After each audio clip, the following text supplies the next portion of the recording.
Hi friends, welcome back to my channel. మీకు ఈరోజు design blouse చూపిస్తాను. నేను ఫ్రంట్ ప్రిన్స్ కట్టే కానీ నేను షోల్డరు నార్మల్గా తీసుకున్న 6 ఇంచెస్. మామూలుగా మనం ప్రిన్స్ కట్కి 7 ఇంచెస్ అట్లా తీసుకుంటాం కదా, అట్లా కాకుండా నేను నార్మల్ 6 తీసుకున్నా. ఈ విడత నెక్ విడత మాత్రం కొంచెం పెంచుకున్నా. షోల్డర్ చిన్న తీసుకుని ఇట్లా నేను ఫ్రంట్ ప్రిన్స్ కట్టించుకున్నా. ఇట్లా మళ్ళీ శారీ మొత్తం ఇట్లా వరకు వచ్చింది.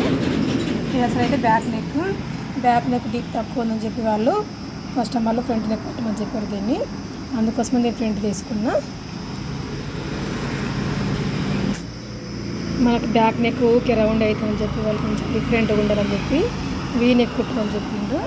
నేను ఈ వీ నెక్కు థ్రెడ్ పైపింగ్ చేసిన.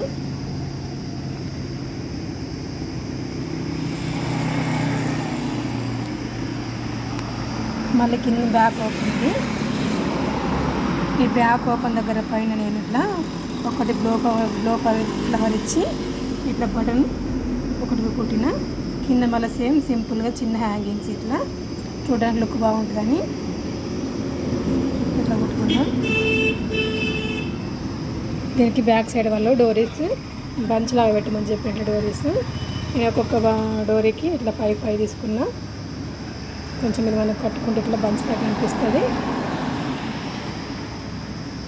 కొంచెం హ్యాండ్స్ డిఫరెంట్గా ఉండాలని సేమ్ మనం బ్యాక్ నెక్ వీ షేప్ ఇచ్చుకున్నాం కదా, సేమ్ హ్యాండ్స్ కూడా అట్లనే వీ షేప్ కుట్టమని చెప్పారు.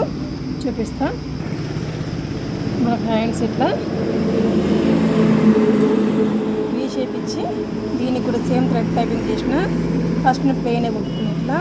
కాకపోతే నాకు ఇదంతా కొంచెం లుక్ మంచిగా కనిపించలేదు, కొంచెం డిఫరెంట్గా ఉండని చెప్పి సెంటర్ ఇట్లా బటన్ బ్యాక్ సైడ్ అయితే మనం ఏ విధంగా బట్టలు ఇచ్చుకున్నామో సేమ్ హ్యాండ్స్ కూడా సెంటర్లో అదే బట్టలు ఇచ్చి కిందికి నేను ఇట్లా సిల్వర్ బీడ్స్ తోటి కొంచెం లుక్ చేంజ్ కావాలని చెప్పి ఇట్లా పెట్టుకున్నా.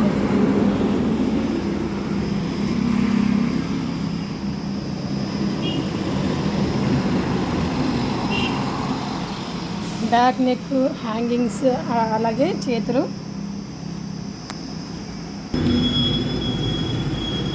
డిజైన్ ఏ విధంగా ఉందో కామెంట్ సెక్షన్లో ప్లీజ్ కామెంట్ చేయండి. Please subscribe my channel, support my channel. Thank you for watching.